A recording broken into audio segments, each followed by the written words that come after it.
What's up YouTube, Capital G here, checking out a brand new support card from the Layer of Darkness structure deck, and this card actually has me incredibly excited because I think that this card gives the Dark deck definitively the ability to go second and make some really powerful plays, and you'll understand why when we actually look at the card and what it does, etc, etc. So this is Duke Shade, King of the Umbra. Okay, Dark Fiend monster. It is level 4, 500 attack and 2000 defense. You'll understand why it's 500 attack in 1 second. The first and the second effects are hard once per turns and I think that they personally need to be. The first effect says you contribute any number of dark monsters, special summon this card from your hand, and if you do, this card gains 500 attack for each distributed monster. I'll come back to that effect in 1 second. I think that effect is actually nuts, even if it doesn't sound like it immediately. The second effect is if this card is normal / special summoned, you can target one level 5 or higher dark monster in your graveyard, add it to your hand.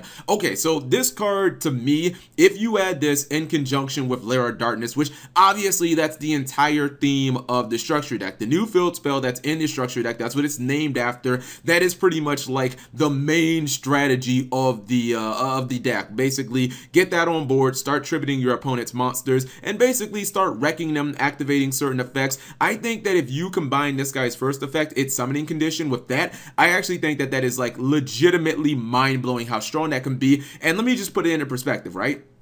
Let's say you're playing against a deck that can make a pretty good opening board. If you're playing against like True Draco and they happen to drop Masterpiece on you, or if you're playing against ABC, hell, let's go off the deep end, right? Let's say you're playing against Pendulum Editions and they make the really strong board with like Vortex Dragon, maybe they've got a Decode Talker and like a Firewall Dragon or something like that. That's an incredibly hard field to actually go through, right? But if you activate Layer of Darkness, you now can basically, it's kind of like a Kaiju, except basically for your opponent's entire field. Let's just say they don't negate the field spell, because I mean, you do have 5 other cards. Your opponent might have to be like, man, I gotta think about what card I want to negate. If you activate Layer of Darkness, you can now summon Duke Shade, tributing every single monster they have on the field because they're all dark cards. And obviously Layer of Darkness lets you tribute your opponent's cards as if they were yours. And I mean, let's be real, like how many ways do we actually have of doing that in Yu-Gi-Oh? People are playing things like the Winged Dragon of Rod Spear mode going second specifically to break powerful boards, to break boards that have like ABC Buster Dragon and, you know, Masterpiece and Friends and whatnot. Maybe not those two exactly, but you guys understand when your opponent spams the board, it's relatively difficult to try and counter. This card in conjunction with Layer of Darkness basically just lets you get rid of everything your opponent has.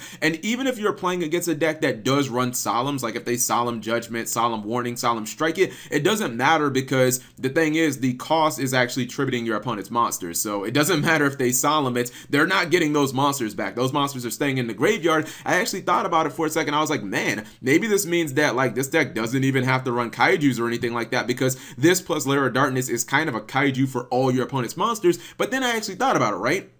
If your opponent does have a Stunish type monster on the board that can negate your field spell that you throw out there, you could, in theory, like you could use Radion on them, then you could play the field spell, you can summon Duke Shade, you could tribute everything, the Radion would hit the graveyard, and then you could activate Duke Shade's second effect, and you could put the Radion right back in your hand, and it would be kind of like you didn't even use the Kaiju, even though you obviously did. So I think that that's cool synergy, and it goes without saying, being able to add Diablos back to your hand from the graveyard seems actually pretty good. Even though Diablos can be summoned from the graveyard, it just, I mean, I don't know, maybe you want to play like trade-in and whatnot. Now, the last thing I do want to talk about is the way that Konami has ingeniously kind of developed some of these cards or created them. I talked about this with Lilith in my last video, but I really like the fact that Duke Shade, if you just normal summon it, or if you set it, it's a crush card target, right? And that's pretty good. But if you happen to summon it using like 3-4 monsters that maybe your opponent had on the field, all of a sudden now it becomes a deck devastation virus and an E-virus target as well. And that's just really good card design. The fact that you have this one monster that can be used with like 3 different virus cards, and Konami didn't really do that in the past, and I really like that they're doing that. So this seems like a really good card. and yeah, it's making me think that maybe you might want to run a small little draw engine. I believe that Diablos is level 8, works with trade-in. Summon this guy, get it back to your hand, trade it in again, summon Diablos from the graveyard, play Lair of Darkness, tribute all your opponent's monsters, get the monster real powerful, beat the crap out of them with it. If they try to threaten it, just use it for like a Evours or something like that. I love the design of this card, and I just think it's a pretty cool ability to tribute all of your opponent's monsters potentially. So whatever you guys think, let me know in the comment section below. Also makes it very easy to get around those problem monsters like Borolo Dragon and whatnot.